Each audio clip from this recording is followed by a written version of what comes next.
오늘 은혜 받으실 말씀은 시편 147편 11절에서 12절 말씀입니다. 같이 읽습니다. 여호와는 자기를 경외하는 자들과 그의 인자하심을 바라는 자들을 기뻐하시는도다. 예루살렘아 여호와를 찬송할지어다. 시온아 내 하나님을 찬양할지어다. 아멘. 오늘 이 말씀으로 그의 인자하심을 바라는 자들을 기뻐하시는도다 라는 제목으로 말씀을 전가하고자 합니다. 데살로니가전서 5장에서는 범사에 감사하라, 또 기뻐하라, 기도하라. 이것은 예수 그리스도 안에서 너희를 향하신 하나님의 뜻이니라. 하나님께서 우리에게 행하신 것을 어떤 일들을 행하셨는가를 알고 거기에 대한 합당한 감사와 또 하나님의 인자하심을 기뻐하는 자들을 하나님께서 받으신다고 말씀하고 계십니다. 할렐루야, 우리 하나님을 찬양하는 일이 선하며 찬송하는 일이 아름답고 마땅하도다. 시편 147편 1절에 이렇게 말씀하고 있습니다. 그러면 하나님이 찬양 받으실 하나님의 행적을 보면 첫째, 이스라엘을 포로에서 돌아오게 하신 하나님. 둘째, 하나님과 그의 백성 사이에 긴밀한 관계가 발전된 것. 셋째, 자기 백성 이스라엘에 대한 하나님의 안전과 복지의 제공을 찬양해야 하는 이유를 제시하고 있습니다. 첫 번째, 포로에서 돌아오게 하신 하나님을 찬양해야 합니다. 오늘 본문에 있는 말씀은 바벨론의 포로로 잡혀갔다가 그들이 포로 생활에서 돌아왔음을 하나님 앞에 찬양하고 있는 이런 내용입니다. 하나님께서 압박당하는 자를 불쌍히 여기신 결과 이스라엘이 포로에서 돌아왔음을 찬양합니다.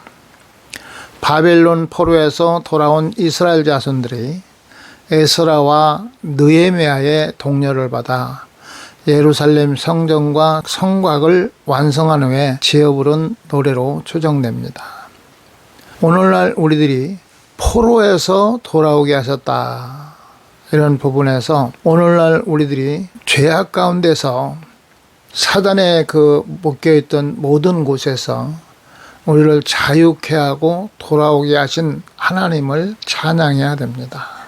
하나님께서 우리를 이끄셨을 때 사단의 매임에서 자유롭지 못할 때 당하는 많은 일들이 있습니다. 그런데 그 가운데서 우리를 이끌어내시기 위해서 성령을 보내시고 성령으로 새롭게 하시고 거듭남으로 우리가 자유할 수 있음을 성경은 말씀하고 계십니다. 요한복음에서 니고데모에게 물과 피와 성령으로 거듭나지 않고는 하나님을 볼 수 없다. 하나님 나라에 갈 수 없다고 성경은 말씀하고 있습니다. 이게 굉장히 중요한 말씀이거든요. 우리 자신들이 오늘날 살아가면서 과연 자유한 가운데 있는가? 성령으로 새롭게 되어져 있는가? 이런 부분에서 우리가 정말 관심을 가지고 깊이 인식을 해야 될 것입니다. 내가 지금 그런 자리에서 자유하지 못하고 사단의 매임에 있다면 참 억울하고 또 그것이 결과적으로 하나님 나라에 갈 수 없는 자리라는 것을 우리는 깨달아야 될 것입니다. 성경에서 몇 군데 보면 화평함과 거룩함이 없이는 아무도 주를 보지 못하리라. 이 말씀은 장차 하나님께서 심판하실 때 적용되는 말씀이잖아요. 성령으로 거듭나지 아니하면, 성령으로 거듭난다는 것이 이게 쉽지 않다는 것이죠. 성령의 인도함을 따라서 순종해야 되는데 사람이 가지고 있는 경험, 지식, 자기 생각들이 육적인 생각이 많아서 하나님의 뜻대로 온전히 순종하지 못하고 하나님의 뜻을 분별하지 못합니다. 그런 부분들이 좀 안타깝죠. 우리 스스로도 볼 때 보이지 않는 내일, 보이지 않는 세계, 를 따라간다는 게 결코 우리가 확실하게 지금 가고 있다 이렇게 인정할 수가 없는 일들인 것이죠. 그러한 부분에서 하나님의 말씀을 따라서 가다 보면 때로는 고난도 있고 때로는 여러 가지 힘든 일들이 있는데 성경은 고난을 통하여 우리를 새롭게 하고 우리를 변화시키고 성령으로 새롭게 한다고 말씀하고 계십니다. 결과적으로는 우리의 본성이 있는 그대로 하나님께서 축복하시는 것이 아니라 하나님의 사람으로서 변화되게 하시고 성화의 과정을 통해서 하나님의 거룩한 백성으로 준비해가는 것을 우리는 깨달아야 될 것입니다. 그리고 궁극적으로 성령이 우리 안에서 우리를 인도하시고 우리를 부르시고 있다고 하는 이 부분에서 진정한 감사가 넘쳐야 될 것입니다. 두 번째는 하나님을 경외하는 자들을 하나님이 기뻐하십니다. 하나님은 하나님의 모든 세계를 다스리시고 또 그만큼 크신 능력을 지니고 계신 분이십니다. 우는 까마귀 새끼에게 먹을 것을 주실 정도로 모든 만물을 세심히 배려하시는 분이심을 찬양해야 합니다. 욥기를 보면 동방 최고의 부자였던 욥은 일순간에 그가 가진 모든 재산과 자녀를 잃고 중한 병까지 얻어 가장 밑바닥으로 떨어지는 비참한 처지에 놓이게 되었습니다. 과거 사회적 명성과 평판은 땅에 떨어졌고 도리어 사람들의 조롱과 우스갯거리가 되고 말았습니다. 오늘날로 말하면 정말 실직자가 되고 노숙자가 되고 아무것도 가진 것 없는 그런 상태라고도 말할 수 있죠. 병들고 모든 것 다 잃어버린 그런 상태에서 아무리 의인 욥이라도 이쯤 되면 원망이나 불평의 말이 나올 만도 하죠. 우리가 믿음으로 가면서 믿음의 생활하면서 그런 어려운 상황을 만나면 알게 모르게 원망도 하고 불평도 하죠. 왜 이렇게 어려운가? 왜 이렇게 힘든가? 이런 말들이 나옵니다. 그런데 욥은 내가 모태에서 알몸으로 나왔사온즉 또한 알몸으로 그리 돌아가올지라. 주신 이도 여호와시요 거두신 이도 여호와시오니 여호와의 이름이 찬송을 받으실지니이다. 욥기 1장 21절에 이렇게 말씀하고 있습니다. 그러니까 하나님께서 우리를 포로에서 돌아오게 하고 또 하나님의 기뻐하는 자들을 하나님이 이끄시면서 결국에는 우리의 미래를 보장하기 위해서 앞날을 보장하기 위해서 이끄시는 하나님을 항상 생각하면서 기뻐해야 된다는 것이죠. 그러니까 하나님을 경외하는 자들을 하나님께서 기뻐하시고 하나님을 믿고 의지하는 자. 그러니까 우리가 어렵고 힘들면 우리의 있는 그 모습대로 하나님 앞에 고백을 하면 너무 슬퍼요. 너무 힘들어요. 아파요. 그러나 하나님은 능력이 크시니 나를 건져주시고 나를 인도해 주시옵소서. 이렇게 감사하며 믿음을 지키는 것이 하나님을 기쁘게 하는 일임을 우리는 깨달아야 될 것입니다. 또 세 번째는 이스라엘에 대한 안전과 복지의 제공을 찬양해야 합니다. 하나님께서는 너희가 무엇을 먹을까 무엇을 입을까 염려하지 말라.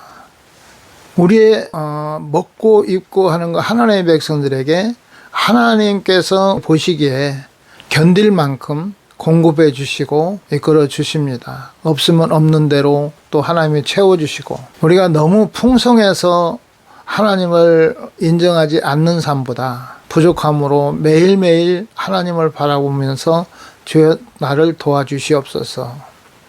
또 매일매일 만나를 공급하시는 하나님을 향해서 감사할 수 있는 이런 믿음이 진정한 추수감사절이라고 하는 절기를 맞이해서 우리 마음속에서 무엇을 감사하고 있는가, 내가 무엇을 기뻐하고 있는가, 이런 부분에서 한번 돌이켜보는 시간이 되어야 될 것입니다. 여호와 하나님의 능력은 말씀을 통해서 하나님이 일하시거든요. 그러니까 말씀을 통해서 일어나는 일들을 집중적으로 지금 이스라엘 백성들이 찬양하고 있다는 것이죠. 하나님 말씀하시면 즉시 이루어지는 것이죠. 그것이 이루어져 가고 있고 또 그것이 완성된다는 것을 찬양하는데, 우리에게 말씀하신 하나님의 그 말씀이 우리의 삶 속에서도 똑같이 역사하셔서 그분의 도움이 일어날 것을 우리가 믿는 것입니다. 하나님의 명령은 세상을 주관하는 가장 근원적인 힘이 됩니다. 하나님 말씀으로 세상을 다스리시고 계십니다. 그분이 우리에게 내가 너를 사랑하노라, 너는 두려워하지 말라, 내가 너와 함께함이니라, 너는 내 백성이요, 너는 내 자녀야, 이렇게 말씀하시는 하나님을 향해서 우리가 감사할 줄 알아야 된다는 거죠. 그리고 하나님의 입에서 선포되는 순간 성취되는 효력을 지니고 있습니다. 그 말씀하시면 그 말씀을 결국은 성취하시죠. 완성해 가시죠. 우리에게 말씀하신 모든 것들이 성취돼 가는 과정이고, 또 그 성취시키기 위해서 우리가 무너졌던 것을 다시 회복하고 우리를 고치고 새롭게 하는 그 일을 하나님의 주시는 것을 받을 수 있는 그릇으로 만드는 과정으로 하나님께서 이끌고 계시는 것입니다. 또 여기에 시편 147편 오늘 본문에서 나오는 말씀을 통해 보면 하나님께서 문 빗장을 견고케 하시고, 그 당시에는 예루살렘 성전과 성벽이 있죠. 성벽이 있는데 적군들이 쳐들어오려면 그 성벽을 무너뜨리고 문 빗장을 깨뜨리고 들어오려고 하는데, 하나님께서 문 빗장을 견고케 하신다. 이것은 외부로부터 오는 공격, 이런 것들을 하나님이 막아주신다, 이렇게 말씀하고 계십니다. 그러니까 하나님께서 하나님의 백성들이 필요에 의해서 겪어야 될 일들, 연단되어지면서 더 귀하게 만들어져야 될 부분은 허락하지만 결국 하나님께서는 우리의 생명이나 우리의 미래를 완전히 무너뜨릴 만큼 하나님이 허락하지 않는다는 것입니다. 또 자녀에게 복을 주시며 경내를 평안케 하실 것이라고 하셨습니다. 하나님의 자녀들에게 하나님이 복을 주시고, 하나님이 지키는 예루살렘과 시온, 예루살렘과 시온 하면 하나님께 속한 곳을 말하잖아요. 그 경내를 하나님께서 평안케 하실 것이라고 말씀하고 계십니다. 이 평안의 개념이 폭풍우가 불고 비바람이 친다 해도 우리가 어느 요새나 집안에 있으면 그거에 크게 타격을 받지 않듯이, 세상의 풍랑이 일고 여러 가지 상황이 악화된다 해도 하나님 안에서 평안을 받은 자들은 그런 영향을 받지 않을 수 있다는 것입니다. 우리가 세상에 가면서 정화돼 가지고 더 좋아질 거라고 생각한다면 착각입니다. 성경은 그렇게 말하지 않습니다. 갈수록 더 악해지고 우리가 이해할 수 없는 일들이 많이 일어납니다. 어떻게 사람이 저럴 수가 있을까 할 정도로 그런 상황이 일어나지만, 하나님의 백성들은 그 풍랑 가운데 하나님의 보호하심으로 참 평안함이 이루어지게 되는 것이죠. 그래서 우리가 세상에 어떤 상황이 일어난다 할지라도 그 가운데 하나님 앞에 감사할 수 있는 자, 그러니까 항상 감사하고 기뻐하는 자를 하나님께서 보호하시고 함께 하신다는 것을 말씀하고 계시는 것입니다. 미물인 까마귀 새끼들이 우는 모습을 보시고 그것들에게까지 자비하심을 베푸시는 하나님의 행적과 함께, 하나님의 백성이 어떤 상황에서라도 소망을 잃지 않고 하나님의 자비하심에 대한 감사의 찬양을 드려야 합니다. 하나님의 인자심을 바라보고 감사하고 기뻐해야 된다는 거죠. 그래서 본신은 하나님께서 우주를 주관하시는 위대한 권능으로 자기 백성을 돌보시는 놀라운 은혜를 찬양하는 것으로 출발해서 그러한 자기 백성에게 특별한 계시로서 말씀을 하고 계십니다. 곧 말씀은 은혜 중에 은혜이며 기적 중에 기적이므로 그 말씀을 전적으로 의지해야 한다는 것입니다.